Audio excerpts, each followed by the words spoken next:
In this video, I've collected the 7 weirdest species of fish to keep as pets. I've got species like one that literally has no eyes, the smallest in the entire world, and even a fish that can walk on land. Yeah, these fish are weird. But to start us off, the first weirdest fish is in this container. This is an archer fish, and all I'll tell you is this guy isn't called an archer fish for no reason. It has an absolutely insane special ability. So to get started, I got out a giant fish tank to build its home. I started with the basics like soil and sand, but started adding tons more decorations like rocks and tree branches. And I even put some overhanging branches, as this is very important for the archer fish. You'll see why in a second. Finally, I filled up the tank with water and it was ready for the archer fish. Hope you enjoy your new home, boy. It's nice in here. Now, archer fish are very territorial, so he immediately started to swim all around the tank to make sure he was alone. And when he realized he was, he swam up to the top of the tank to start patrolling the branches. You see, this species doesn't eat normal fish food, they only eat live insects. So I got out a bag of small crickets and put them on top of the tree branches. And this is where the special ability kicks in. The archer fish immediately noticed the crickets and got into position. And after barely sticking its mouth out of the water, it shot out a stream of water to try and hit the crickets off the branch into the water. Yes, this fish has literally evolved over millions of years to shoot literal water beams at overhead insects so it can eat them. And this guy, well, he's got pretty bad aim. Yeah, he kept missing the easiest shots. Mission failed.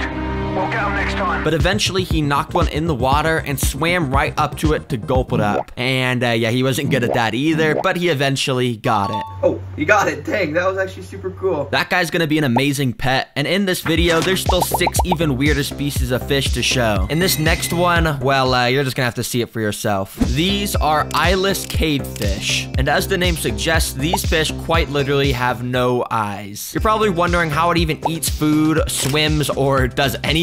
I don't really know, but I guess we're gonna find out. But first, I got out the tank and started to attach rocks to the back because I want to make this fish tank look like a cave, because, you know, we're putting eyeless cave fish in here. We got to make it look like their natural habitat. And once all the water-safe spray foam dried, I filled the bottom up with a bit of soil, sand, plants, decorations, and all that stuff. All right, so I was trying to make this look like a cave, and it's not the absolute best, but hopefully you get the vision. You know, it's a cave. Anyways, I filled it up with water and got the weird eyeless fish out. Okay, if I'm being honest, I'm kind of confused on what these guys are gonna do when I put them in here. I mean, they literally don't have eyes, so are they just gonna like swim right into a rock and get brain damage or something? I don't know. I guess we'll see though. So I released them in one by one, and as I expected, this guy straight away swam right into a rock.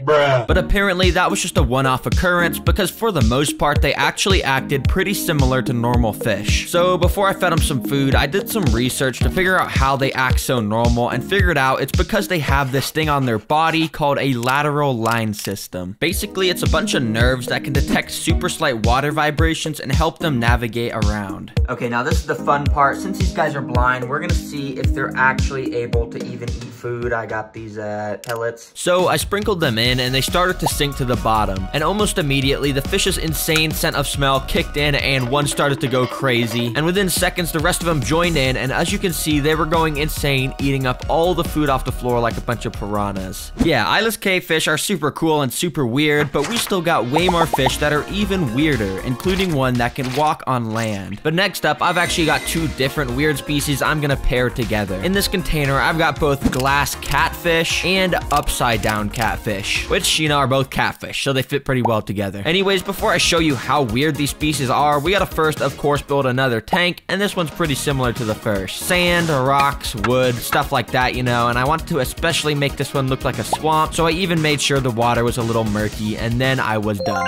So the first weird fish I put inside was the glass catfish, and if you're wondering why they're called glass catfish, it's because they're literally made of glass.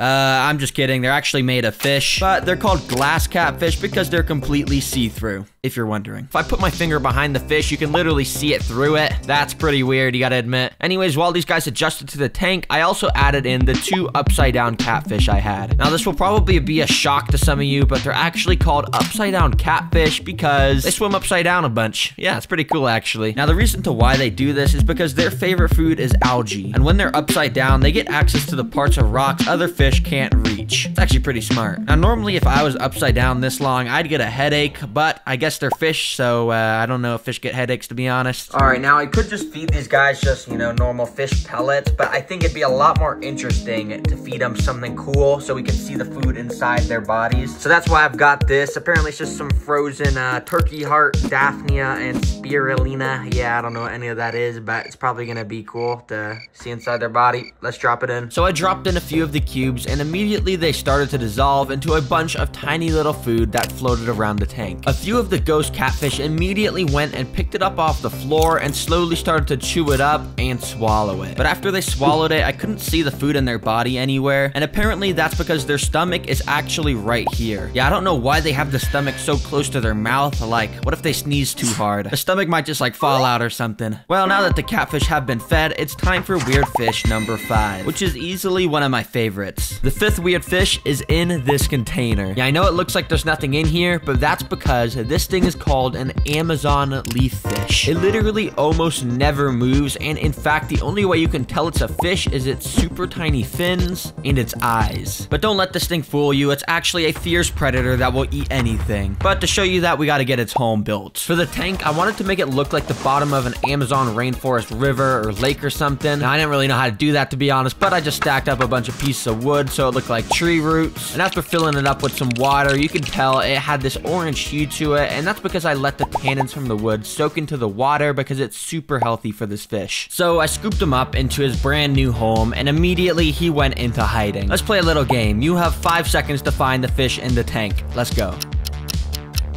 He's somewhere in here camouflaged. And did you get it? He's right here. Yeah, basically impossible to see, especially when he's in the cloudy, tannin-filled water. Anyways, one of the coolest things about this fish is how it swims. You see, while most fish swim by flapping their back fin around back and forth, this guy needs to look like a drifting dead leaf. So using the super tiny fins, it flaps those barely enough to propel his body around the water. And yeah, it blends in pretty well. Now, in the wild, these guys mostly eat live fish, but I'd feel bad feeding them a live fish, so instead, I've got another idea for some live prey to feed it. Basically, I got this little toy that apparently lets you hatch your own pet shrimp from eggs. And I'm gonna feed them to the leaf, of course. Alright, everything's set up, and I think there's gonna be some stuff hatching in here in like a day or two, so I guess I'll just come back, cut to them.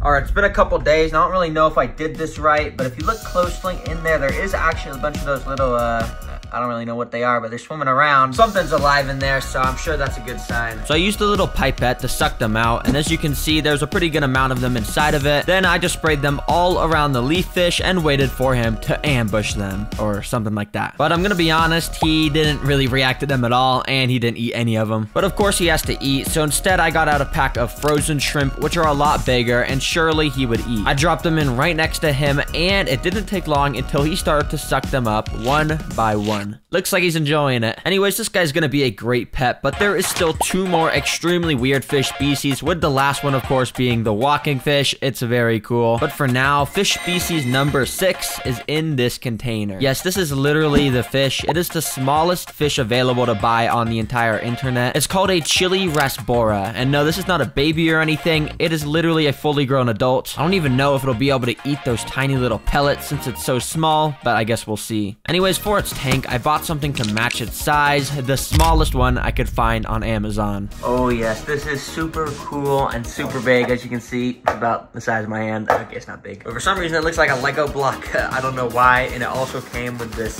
bag of supplies like rocks and some super bad decorations. So yeah, get this trash out of here. For the build, it was pretty simple. Just some sand, rocks, and little twigs. And after filling it up with water very carefully, it was ready. Alright, the little thing's ready, but I did just realize that we're actually kind of demoting him. We're giving him a smaller cage. But hey, I'm sure he won't mind. I mean, he's a small guy. Let's just scoop him up. And just be free, my friend. Welcome to your new home. Now, ignore how the water's a little cloudy in here. I can't exactly put a filter on the tank since it's way too small. But anyways, look at how much the chili Rasbora is enjoying his tank. You know, swimming around and stuff. Yeah, he loves it. To feed him, I dropped in some of the pellets like I was saying earlier. And while he was swimming around looking like he wanted to eat them, he didn't actually eat any of them. And yeah, even if he did try try to eat them, I don't even think they'd fit in his mouth. Like, to be honest, it's so small, I don't even know if this thing has a brain in its head. It might just be on, like, autopilot, going around in random directions 24/7. Bruh. But anyways, if you thought I was gonna keep this guy in here, you are wrong. That would actually be kind of mean, since they need a lot more room than this to swim around. So I scooped him up and actually added him in the tank with the catfish, since those aren't aggressive at all, and it has the perfect conditions. And I even added in 5 more of the same chili Rasbora species, so they could school up and be friends with each other. Very cool. Anyways, that's it for the tiniest fish I could find, but now it's time for the fish we have all been waiting for. The walking fish, which I have inside of this container. But quickly before showing you that, I just want to thank you all for all the love on the merch. I've seen tons of comments of you guys saying you really like it, and because of that, it's selling out pretty fast. There's only a few of these items left, like the sticker pack, so if you think they're cool at all, make sure you go and check them out on the website. I'll remind you guys at the end of the video, but for now, let's go back to the walking fish. Now, the walking fish in this container is actually called a mud skipper, but this one in specific is named Franklin, and he appeared in my most popular video. But it's been 6 months, and he's changed a lot, so I want to show you the new and improved Franklin. But before I can do that, I want to build him a new home, since his old home that I built for him is pretty old at this point. So I got out an enclosure and started by putting lava rocks along the middle and using spray foam to seal them up. You see, for walking fish, you need a land area, but also a very shallow water area so they can stay wet and swim around. And first, I started with the water area by putting down some aqua soil, sand, and then some rocks and pebbles to make it look more natural. And I finished it off by sticking around some sticks. See what I did there? Sticking around the sticks? Yeah. Anyways, for the land area, I used some coconut fiber for the base and covered it in a different type of dirt, which will have a more mud-like consistency once water is added. I finished it by putting some sticks around and a little bit of moss. Simple, but good. The final step was to add in water to the right side and then also a bunch of water to the dirt to make it muddy. Alright, you can see after we added the water, this basically turned into like mud, which is perfect for the mud skipper, of course. But the problem with this is it's super moist and mold can actually grow here super easily. So to fix that, I've got this pack of springtails, which are basically they're little bugs and they eat mold and stop mold from growing. So yeah, I'm just gonna put them in there like that. Nice. Just like that, the enclosure was finished and ready for Franklin to be added. Welcome to your new home, buddy. Oh my gosh, he's so cute. Now, if you didn't see the previous video about the walking fish, basically, they can swim around like a normal fish as expected, but in reality, they actually spend most of their time out of the water. And as you can see here, he is an absolute expert at that. As long as their skin is wet, they can breathe just fine outside the water, just like a frog or something. Now, if you guys saw the last video about the walking fish, Franklin is actually deathly scared of crickets, but it's been about 6 months since then, and well, I got some good news, guys. He kind of likes to eat crickets now, and I'm about to show you exactly what it's like. It's actually pretty cool to watch. So I dropped some inside, and they immediately started to walk along the bank of the water area. Not a great idea, considering Franklin was watching their every move. But even after some of the crickets got extremely close to Franklin, he well, he kind of just ignored them. He wasn't scared of them or anything, but he just wasn't eating them. So the crickets got off lucky today, because I guess Franklin just wasn't hungry. So if you want to know what it looks like when he eats crickets, just imagine a cricket and then imagine Franklin eating it. Yeah, basically that's it. But anyways, Franklin is easily the coolest weird fish in this video, because fish, I mean, they're not supposed to be able to walk on land. That's just weird. Before you guys leave, make sure you check out the merch, guys. As I said, this is selling out pretty fast. All these items are running out. So if you think anything's cool, go over to the website. There's even more there, and just, yeah, check it out. It's very cool. Thanks for watching the video, everybody, and, you know, click the video on the screen or do something like that, and goodbye.